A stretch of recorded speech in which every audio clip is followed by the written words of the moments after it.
താലി eternal wedding collections by Chungath jewellery. ഇതെല്ലാം എന്റെ കല്യാണത്തിന് വാങ്ങിയതാ. വാവ്, ഇതെവിടുന്നാ? MV Chacko golden diamonds Angamaly. Metro rail അങ്കമാലിയിലേക്ക് ദീർഘിപ്പിക്കുന്നതിന്റെ ഭാഗമായി KMRL പ്രതിനിധികൾ വിശദീകരണ യോഗം കൂടി. നഗരസഭ കോൺഫറൻസ് ഹാളിൽ നടന്ന യോഗം MLA റോജി എം ജോൺ ഉദ്ഘാടനം ചെയ്തു. ഒന്നുപോലെ നമ്മൾ NH 544 വഴി തന്നെ കണ്ടിന്യൂ ചെയ്ത് അങ്കമാലിയിൽ വരിക, KSRTC സ്റ്റാൻഡും കഴിഞ്ഞ് കരയാമ്പറമ്പിന് മുമ്പ് വെച്ച് നിർത്തുക, അതൊരു ഓപ്ഷൻ. ആ ഓപ്ഷനിലാണ് സർ ലൈൻ പറഞ്ഞിരിക്കുന്നത്, ഒരു ബ്രാഞ്ച് ലൈൻ. ആ ബ്രാഞ്ച് ലൈൻ കരിയാട് മുതൽ സിയാൽ ട്രേഡ് ഫെയർ സെന്ററിന്റെ ബാക്കിൽ കൂടെ എയർപോർട്ട് വഴി ഈ എയർപോർട്ട് കഴിഞ്ഞ് ഫ്രണ്ട് വരെ കൊണ്ടുപോയി നിർത്തുക, അതൊരു ഓപ്ഷൻ. അല്ലെങ്കിൽ അത്താണിയിൽ നിന്ന് തിരിഞ്ഞ് ഗോൾഫ് കോഴ്സിന്റെ ഫ്രണ്ടിൽ കൂടെ പോയി സിയാൽ ട്രേഡ് ഫെയർ സെന്ററിന്റെ ഫ്രണ്ടിൽ കൂടെ മാരിയറ്റ് ഹോട്ടലും താജ് ഹോട്ടലും കഴിഞ്ഞ് നിർത്തുക. ഇതാണ് സ്പർ ലൈനിന്റെ ഓപ്ഷൻ ഉള്ളത്.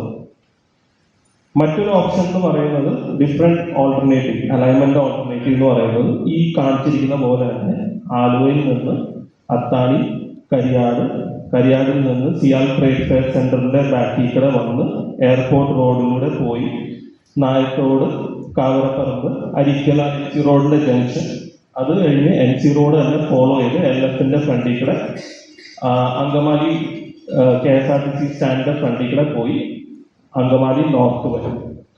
മെട്രോ റെയിൽ അങ്കമാലിയിലേക്ക് ദീർഘിപ്പിക്കുന്നതിന്റെ ഭാഗമായി KMRL പ്രതിനിധികൾ നഗരസഭ കോൺഫറൻസ് ഹാളിൽ വിശദീകരണ യോഗം നടത്തി.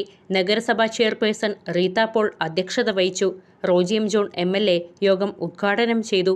ചർച്ചയിൽ നഗരസഭ vice chairperson Wilson Mundadan, standing committee ചെയർപേഴ്സൺമാർ, കൗൺസിൽ അംഗങ്ങൾ, സെക്രട്ടറി, റെസിഡൻസ് അസോസിയേഷൻ പ്രതിനിധികൾ, രാഷ്ട്രീയ പാർട്ടി പ്രതിനിധികൾ, മർച്ചന്റ്സ് അസോസിയേഷൻ പ്രതിനിധികൾ തുടങ്ങിയവർ പങ്കെടുത്തു. മെട്രോ റെയിൽ അങ്കമാലിയിലേക്ക് ദീർഘിപ്പിക്കുന്നത് സംബന്ധിച്ച വിവരങ്ങൾ, റെയിൽവേ ലൈൻ കടന്നുപോകുന്ന സ്ഥലങ്ങൾ തുടങ്ങിയ കാര്യങ്ങൾ മെട്രോ റെയിൽ പ്രതിനിധികൾ വിശദീകരിച്ചു. അതിൻ്റെ അകത്ത് രണ്ട് ഓപ്ഷൻസും ചെക്ക് ചെയ്തായിരുന്നു. ഡയറക്റ്റ് പോകുന്ന ഓപ്ഷൻസിന്റെ PHPDTയും ചെക്ക് ചെയ്തായിരുന്നു.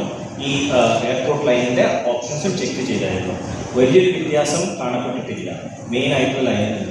V are also happy. അതായത് സ്ട്രെയിറ്റ് ആയിട്ട് കൊണ്ടുപോവുകയാണെങ്കിൽ we don't have any issues of land acquisition.